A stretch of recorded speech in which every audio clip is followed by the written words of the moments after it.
Welcome to the 4th Annual Crystal Light National Aerobic Championship Finals, featuring regional finalists from all across the United States competing for the title of America's Best Aerobic Athlete. We are the winners.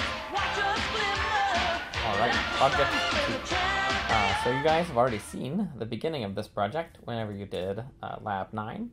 So hopefully by this point you've already had a chance to go through and actually play this game and even write some system level tests where you wrote these files. So if you've not done that yet, this would be a good time to go and check that out. And I'll be waiting here for you. That is Robot Me on the internet. Okay, so once you've done Lab 9, then we can move along to what I'll call Phase 1 of this project, in which you are going to write the basic game logic, kind of like what you did for 2048, but it'll be a little stranger, but also a little easier, just because the game is a little simpler. So in an ideal world where we want you to learn the most and you have an infinite amount of time to spend on 61B, as opposed to the large amount you're spending now, we would have you write all of the tests from scratch. Now, to facilitate getting started with this project, we've actually provided you with unit tests for the most basic functionality for the board. So that is the game logic. So there's a function called unit test, or sorry, a class called unit test. In fact, let's open it up real quick. So here's unit test. And all it does is call board test. So we look at board test, and we see, okay, it does a bunch of stuff.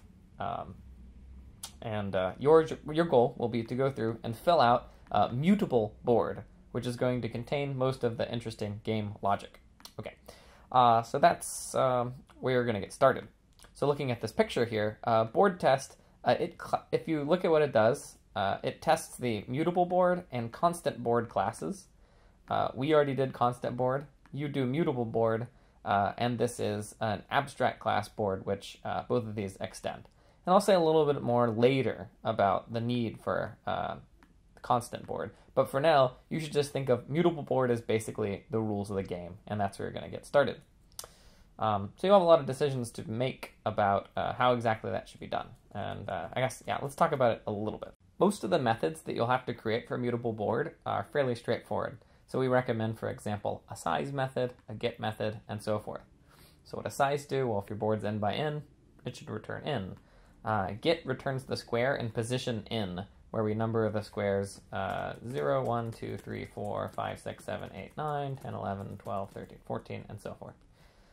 So that will get the current square. This brings up the first decision you're going to have to make, which is how am I going to store the state of the board? So as you can see, we recommend that you are going to store a bunch of squares that you'll return. And so I guess let's look at our supporting cast of characters for phase 1. So when you write mutable board, we have a convenient class for you called square that represents one square on the board. And it contains, well, what does a square have? Well, it has a number of spots. And it also has a side to say whether or not it's red, white, or blue.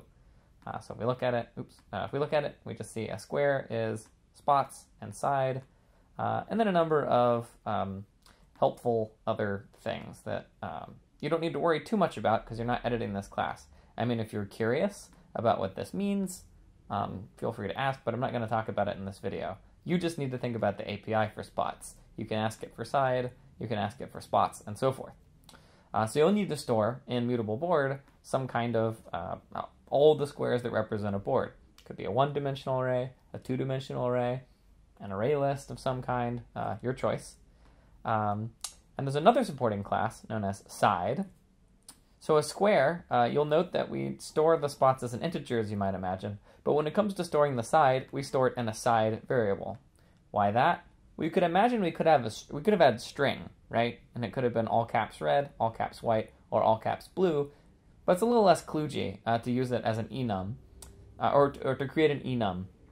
And so if we look in the side class, we can see how that was done. So given, you'll notice here that instead of it saying class, it says enum, and that's because aside, it's a special sort of class where the object in question is able to take on these special values.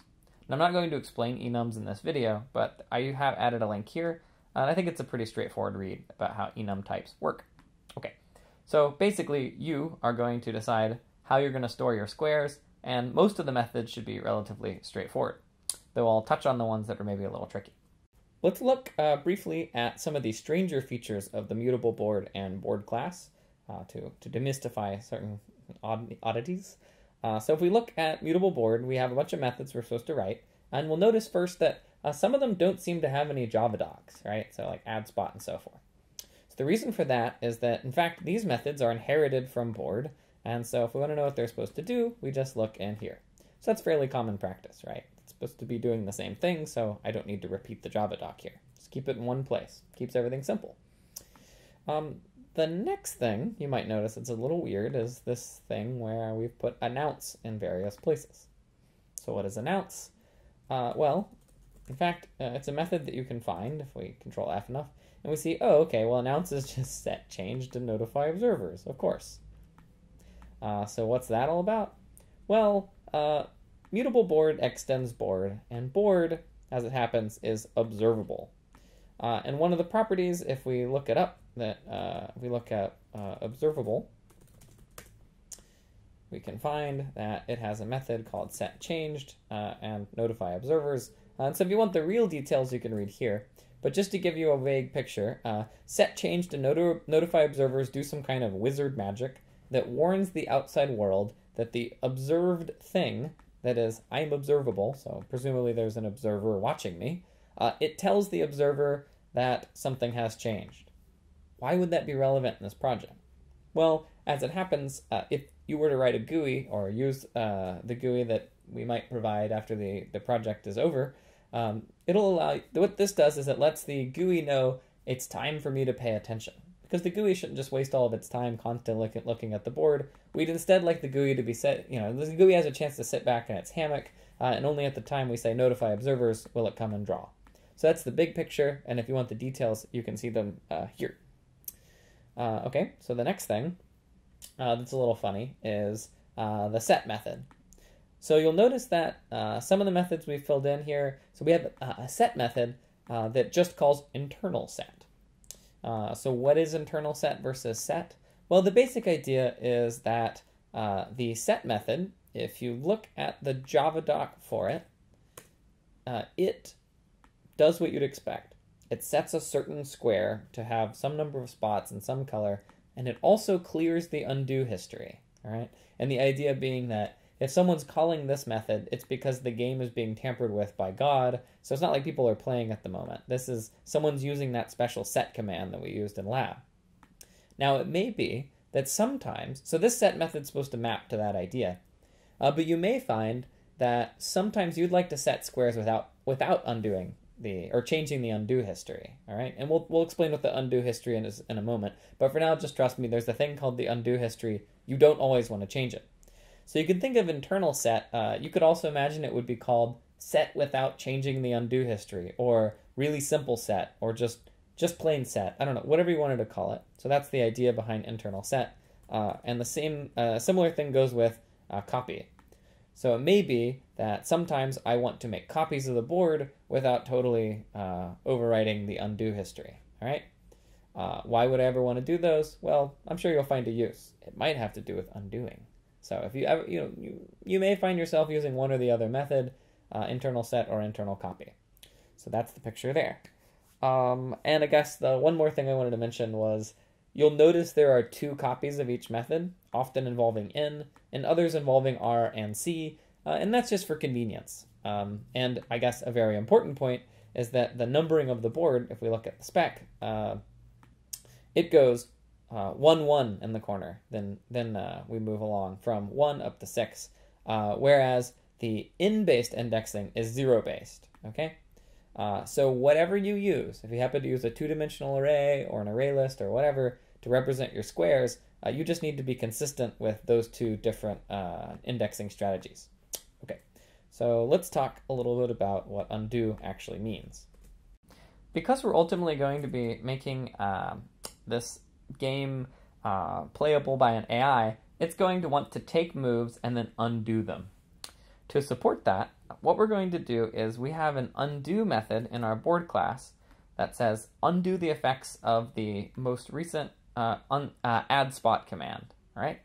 So every time you do undo, you're going to undo the last add spot.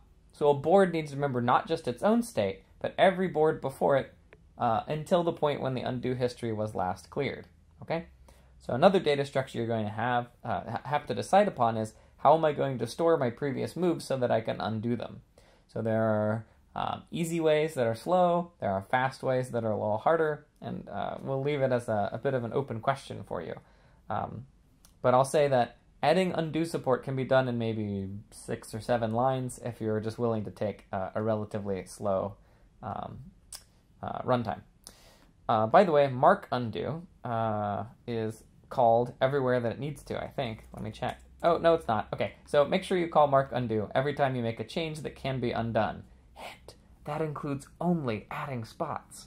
Okay, so I think that's everything you need to know in order for the board class or the mutable board class to work. So work on that, and I will give a few tips for not suffering too much while working on this. Other than the usual sense of overwhelming amounts of stuff that you get when you first look at a project, the first big hurdle you're going to hit once you're on your own 2 feet will be the jump method.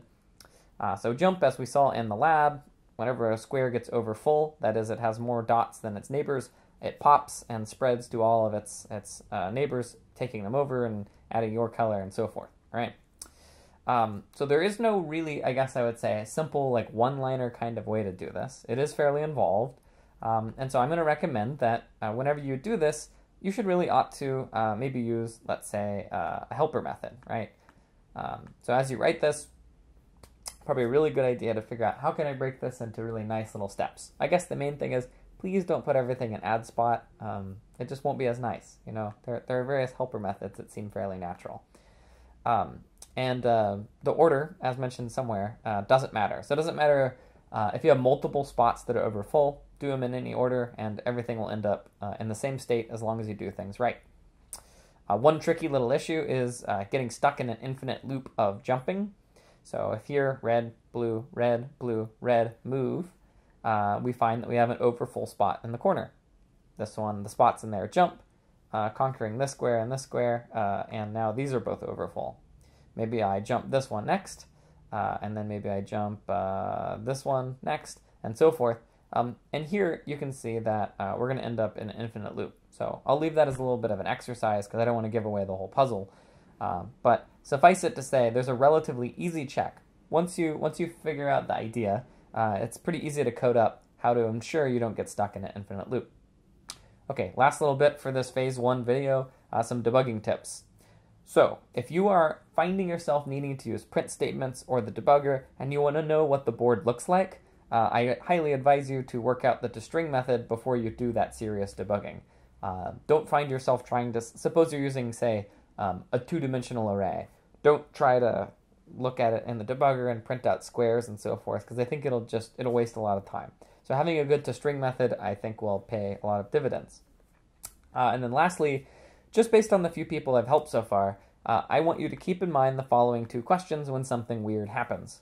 One of them is, did I use equal equals instead of dot equals somewhere, right? So, you know, you've added some new code to try and pass a new JUnit test, and it's not working. Look for this. And another really big one is, keep in mind whether or not you are using a copy of an object or a reference to an original object. So for example, suppose I'm making a tree set of boards for some reason, and I add some board, right? It's important to remember that if the its explode method, which let's just say boards have an explode method, that will also explode the board that is inside the tree, because they are one and the same. So this can hit you in any number of places in this project. Be very careful when you're putting things in collections, and even with that copy method you're supposed to write for board, you should make sure that what you're getting, that if you're using references, it should never be to an original thing if there's any chance that that original thing could change. So in other words, I'll add a little note here, which is that references to original objects are okay as long as that thing is immutable, all right? What does immutable mean? Well, it means that it can't change. So for example, strings, squares, those are okay, because you know that a string and a square can never change. Likewise with a square. Okay, well, I think that's it for this phase 1 video. Phase 2, I will try to get done ASAP, but it's probably going to be early over the weekend. Okay, so that's that, and best of luck.